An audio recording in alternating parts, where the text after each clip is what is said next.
Alright, hello YouTube. Welcome to another video, and today I'm just going to be presenting a small to medium length video about the benefits and why I like to memorise music for performances.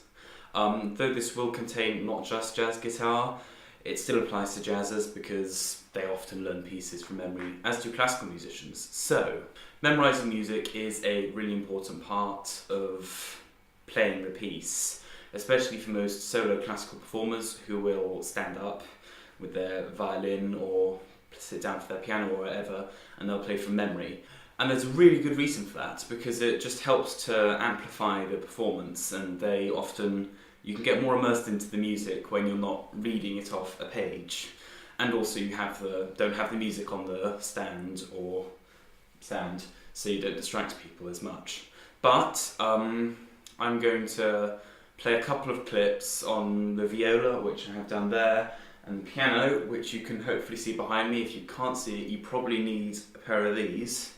So I'm going to play a couple of clips from a piece on each instrument, and I'm not actually going to tell you if I'm using the music or not. So I'm going to cover my nice new webcam. Yeah, new webcam, by the way. That's why you can see me in 720p at 60 FPS. So I'm going to play some clips. Try and guess which one's recorded without the music. Yeah, see you.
Right, well, if you guessed that the first clip for the piano was played with the music, you would be absolutely correct.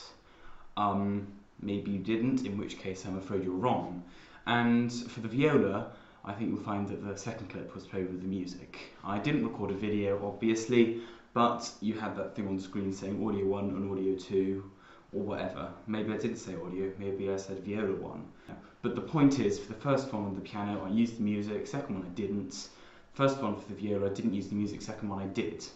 And if you listen to the sound they make, the viola in particular, because it uses much more of your body to play, you free up a lot more. So if I'm hunched over a stand, I'm busy looking at the music as I'm playing, and in a concert that's not going to help you communicate with the audience, because the sound of the viola wants to go to the back of the hall, front room, wherever you're playing, and it just simply won't do that as much if you're playing with the music. On the piano it's slightly different, because you're sat down and you don't have quite as much of your body to move to express yourself, but it is nonetheless very important, because the way you can get into the keys with your arms helps if you're doing it without the music. I mean, I put the music on the stand there, maybe to fool you. I don't even know if you can see the piano right now because I haven't checked any of my audio or video settings. I really hope the audio doesn't get scuffed. My computer doesn't like recording more than one thing at a time. But jazz people out there, don't feel left out, because I am getting round to jazz in a second. But right at the moment I'm focusing on classical music, because that is what I play more than jazz, even though all the videos on my channel have either been jazz music or rock music. But I've pretty much said all I need to say about projecting classical music. Basically, I just don't like to play with the music unless I haven't practiced a piece enough, and then I do have to play with the music, so I can't remember how the piece goes. But the next aspect about playing with the music, which applies for everything, is just the pages you've got to turn. I mean, both those pieces I played for you there were no more than 6 pages long, and if that sounds like a lot, believe me, it isn't. I've had to play pieces twice as long as that on the piano, and believe me, it's not fun trying to play with the music. So the first thing you need to do when you start learning a piece is you've just got to play it and play it and play it until the piece just starts seeping into your head.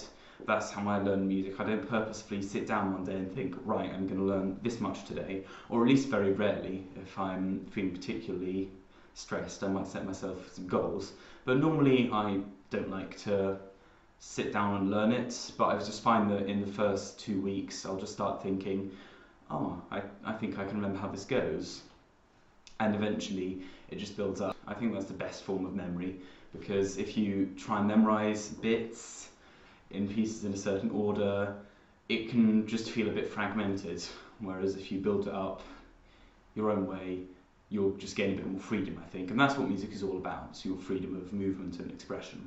Yeah, but for jazz music, if you watch most jazzers play, occasionally they'll have music with them. I think big bands traditionally play with music, because it's just much harder to coordinate, but especially smaller groups, like 3 or 4 people, they won't normally play with the music, because, well, for nearly the same reason, and they don't have a conductor, the smaller groups, whereas a big band does. And you never see an orchestra play from memory, I presume, but that's because they have a conductor who dictates the beat of the bar, and they follow the conductor. And without a piece of music, that's very hard to do, and you can't note things that the conductor says. But with jazz and a big band, it's very much similar, but with just smaller groups, it doesn't tend to be like that, because it's a lot more free and you're all interacting with each other. And the drummer basically dictates everything, and you follow, and you just know the notes, and you have a good time.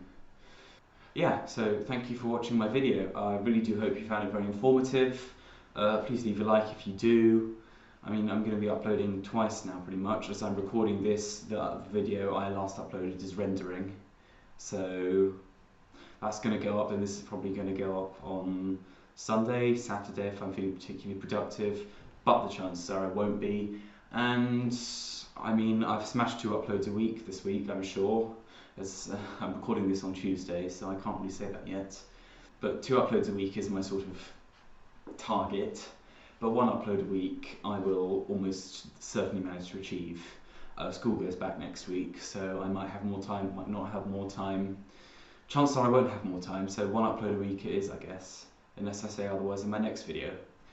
Bye!